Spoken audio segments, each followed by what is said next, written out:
సోమవారం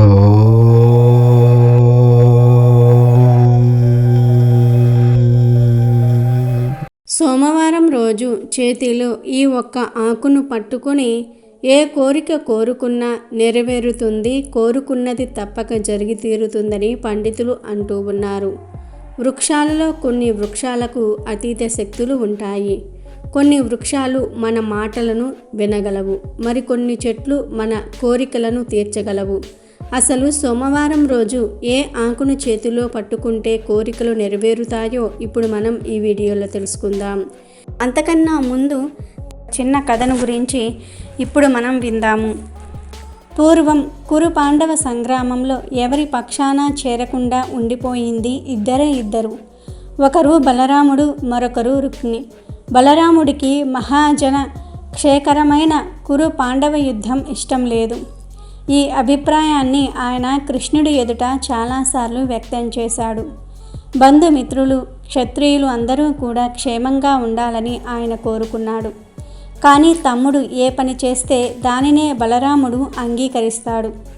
తమ్ముడంటే ఆయనకు అంత ప్రేమ, అభిమానం, గౌరవం. అలా అని కౌరవులు రణభూమిలో కూలిపోవటం కూడా ఆయన సహించలేడు.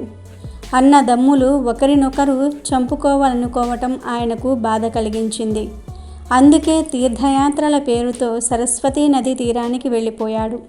భీష్మక మహారాజు కుమారుడు రుక్మిణి మహా పరాక్రమవంతుడు, ఇంద్రుడికి ప్రాణ స్నేహితుడు.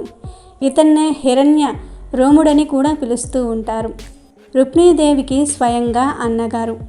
గదమాదన పర్వతం మీద ఉన్న ద్రుముడనే కింపురుషుడి అనుగ్రహం వల్ల విజయం అనే దివ్య ధనస్సు సంపాదించాడు. లోకంలో శ్రేష్టమైన దివ్య ధనస్సులు 3 ఉన్నాయి. దేవతల ధనస్సులేవీ కూడా వాటితో సాటిరావు. వాటిల్లో ఒకటి విష్ణుమూర్తి శ్రాద్ధం అనే ధనువు.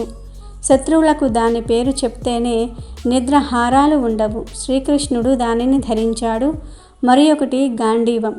ఖాండవ వనదహన సందర్భంలో అగ్నిదేవుడు అర్జునుడికి ధనస్సు ఇచ్చాడు. ఇక 3వది విజయం. ద్రుమ్ముని ఆధారించి రుక్మిణి అతని దగ్గర శస్త్ర విద్యలు అనేకం అభ్యసించాడు.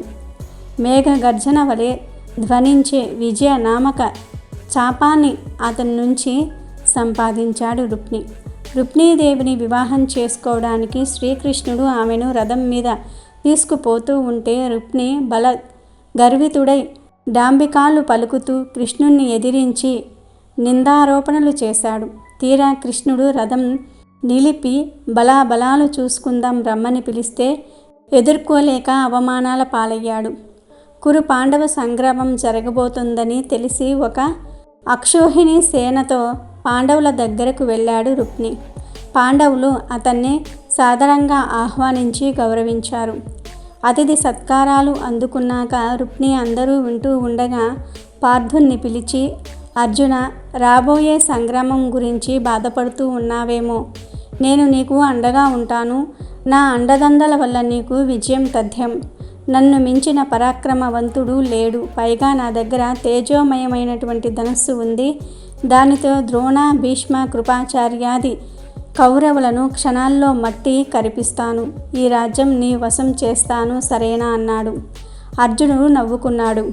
కృష్ణుడు, ధర్మరాజు ఉండగా ఏమిటి వీరాలు పలకటమని అందరూ చెవులు కొరుక్కున్నారు. ఓయి వీరాధివీరా, మాకు సాయం చేస్తానని ముందుకు వచ్చినందుకు ధన్యవాదాలు. అయితే కృష్ణుడు మాకు ఎల్లవేళలా సాయంగా ఉన్నాడన్న సంగతి మాత్రం మర్చిపోకు. ఆయన సాయం ఉంటే ఇంకెవ్వరి అండదండలు అక్కర్లేదు మాకు. పైగా నా చేతిలో గాంధీవం ఉంది. సాక్షాత్తు ఇంద్రుడే వజ్రాయుధం ధరించి వచ్చినప్పటికీ నేను భయపడను అన్నాడు అర్జునుడు రుక్మిణితో. ఆ మాటలు రుక్మిణికి కోపం తెప్పించాయి. వెంటనే తన సైన్యాన్ని తీసుకొని సుయోధన సార్వభౌముడి దగ్గరకు వెళ్ళాడు. రాబోయే కురు పాండవ యుద్ధంలో నేను మీ పక్షం ఉంటాను. మీ విజయానికి నేను తోడ్పడతాను. పాండవుల పొగరు అనుద్దాం. నా చాపంతో వాళ్ళందరినీ స్వర్గం చేరుస్తాను. నా ప్రతాపం చూపిస్తాను అన్నాడు. అయితే దుర్యోధనుడు కూడా అభిమానం కలవాడు. అతను కూడా రుక్మిణి సహాయం అక్కర్లేదని మంచిగా చెప్పాడు. రుక్మిణి సిగ్గుపడ్డాడు. దుర్యోధనుడు కూడా తిరస్కరించాక వచ్చిన దారినే తన నగరానికి తిరిగి వెళ్ళాడు. తన శక్తియుక్తుల్ని అధికంగా ఊహించుకోవటం, ఎదుటివారి తెలివితేటల్ని, శక్తిని తక్కువగా అంచనా వేయటం ఎవరికీ మంచిది కాదు. రుక్మిణికి ఈ అలవాటు మొదటి నుంచి ఉంది. అందుకే అనేక సార్లు పరాభవాలు పొందాడు. ఇక వీడియోలోకి వస్తే, సోమవారం అనేది పరమేశ్వరుడికి ఎంతో ఇష్టమైన రోజు. ఈ రోజు శివుణ్ణి నిష్టగా కొలుచుకోవాలి, భక్తి శ్రద్ధలతో ఆరాధించుకోవాలి. వృక్షాలలో జీవం ఉంటుందనే విషయం అందరికీ తెలుసు. తాను వృక్షాలలో రావిణి అని సాక్షాత్తు శ్రీకృష్ణ భగవానుడే చెప్పాడు. ప్రకృతిలో భాగమైన చెట్లకు అతీత శక్తులు ఉంటాయి. చెట్ల నుండి వచ్చే ఆకులు, పువ్వులు, కాయలు, పండ్లు, చెక్కలు ఇలా ప్రతిదీ కూడా మానవుడికి ఎంతగానో ఉపయోగపడుతూ ఉంటాయి. అయితే కొన్ని చెట్లకు ప్రత్యేక శక్తులు ఉంటాయని శాస్త్రాలు చెప్తూ ఉన్నాయి. ప్రత్యేకించి సోమవారం రోజు బిల్వ వృక్షానికి అంటే మారేడు చెట్టుకి ఎంతో శక్తి పెరుగుతుంది. సోమవారం రోజు తీరని కోరికలు ఉన్నవారు ఉదయం ఒక మారేడు చెట్టు దగ్గరకు వెళ్ళి ఫ్రెష్గా ఒక మారేడు ఆకును కోసి మీ చేతిలో పట్టుకొని 11 సార్లు మీ కోరికను చెప్పుకోండి. ఈ మారేడు ఆకును ఆ రోజంతా కూడా మీతో పాటే ఉంచుకొని సోమవారం సాయంత్రం ప్రదోష కాలంలో శివపూజ చేసి శివునికి ఈ ఒక్క ఆకును సమర్పించండి. ఇంట్లో శివలింగం ఉంటే శివలింగానికి లేదా శివుడి ఫోటోకి పూజ చేసి ఈ మారేడు ఆకు సమర్పించి మరొక్కసారి మీ కోరికను చెప్పుకోండి. అంతే. ఇలా చేస్తే తప్పకుండా మీకు ఉన్న కోరిక అనేది నెరవేరుతుంది. శివుని అనుగ్రహంతో సకల ఐశ్వర్యాలు సిద్ధిస్తాయి. గుర్తుపెట్టుకోండి, ప్రదోషకాలంలో ఇప్పుడు మనం చెప్పుకున్న విధంగా చెయ్యాలి. అదేవిధంగా ప్రదోషకాలంలో శివుడికి పెట్టే దీపం అనంతమైన ఐశ్వర్యాన్ని ఇస్తుందని, తరతరాలకు తరగని సిరి సంపదలను ఇస్తుందని మన పెద్దలు చెప్తూ ఉన్నారు. కాబట్టి సోమవారం రోజు ప్రదోష కాలంలో శివుడికి మారేడు దళాన్ని సమర్పించి ఆ మారేడు ఆకుపై దీపం వెలిగించినట్లయితే, అది కూడా ప్రదోష సమయంలో శివుడికి ఎంతో ఇష్టమైన ఈ ప్రదోష సమయంలో వెలిగించి మీ కోరికను చెప్పుకున్నట్లయితే ఆ కోరిక ఖచ్చితంగా తీరుతుంది. మీకు సిరి సంపదలు, భోగభాగ్యాలు కలుగుతాయని పెద్దలు చెప్తూ ఉన్నారు. కాబట్టి మీరు కూడా సోమవారం రోజు ఈ విధంగా చేసి కోరికలను నెరవేర్చుకుని సంతోషంగా జీవించండి. సోమవారం రోజు శివుడికి అన్నంతో చేసే ఈ ఒక్క నైవేద్యం పెడితే చాలు, మరుసటి రోజుకే శివుడి అనుగ్రహం కలిగి మీకు ఉన్న కష్టాలు తొలగి మీ జీవితం మారిపోతుందని పెద్దలు అంటూ ఉన్నారు. చాలామంది ఐశ్వర్యం కావాలని, తమకు ఉన్న సమస్యలు పోవాలని కోరుకుంటూ ఉంటారు. అలాంటి కోరిక ఉన్నవారు ప్రతి సోమవారం నాడు శివుడు ముందు ఈ నైవేద్యం పెడితే మీ జీవితం ఖచ్చితంగా మారిపోతుంది. కానీ ప్రత్యేకించి సోమవారం నాడు అన్నంలో చక్కటి పెరుగు కలిపి తాలింపు వేసి దద్దోజనం తయారు చేసి నివేదన చేస్తే అలాంటి వారు వద్దన్న ఆస్తిపరులుగా మారిపోతారు. తరగని ఆస్తి వస్తుంది. కనుక ఐశ్వర్యం, సంపదలు కలగాలని కోరుకునేవారు ప్రతి సోమవారం నాడు దద్దోజనం తయారు చేసి, అది కూడా నెయ్యితో తాలింపు పెట్టిన దద్దోజనం తయారు చేసి శివుడికి నివేదించండి. చక్కటి సంపదలను పొందండి.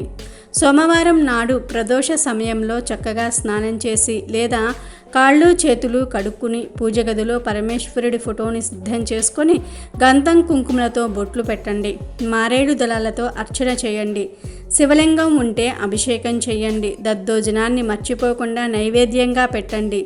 శివుడికి ప్రత్యేక సందర్భాలలో ప్రత్యేక నైవేద్యాలు సమర్పిస్తే ఐశ్వర్యం లభిస్తుంది. శివరాత్రి నాడు పాయసం నివేదన చేస్తే శివుడికి చాలా ఇష్టం.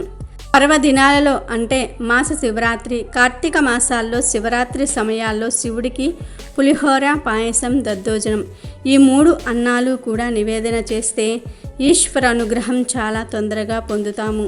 శివుడికి ఎప్పుడూ కూడా ఉట్టి నువ్వులను నివేదన చేయకూడదు. నువ్వులను బెల్లంతో కలిపి చిమ్మిలి చేసి నివేదించవచ్చు. కేవలం నువ్వులు మాత్రం ఎప్పుడూ కూడా నివేదనగా పెట్టకూడదు. అలాగే వండని వాటిల్లో కొబ్బరికాయ, ఎండు ఖర్జూరం, ఎండు ద్రాక్ష ఇవి కూడా శివుడికి చాలా ఇష్టం.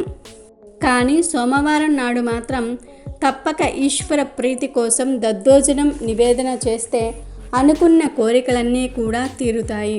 ఐశ్వర్యం సిద్ధిస్తుంది.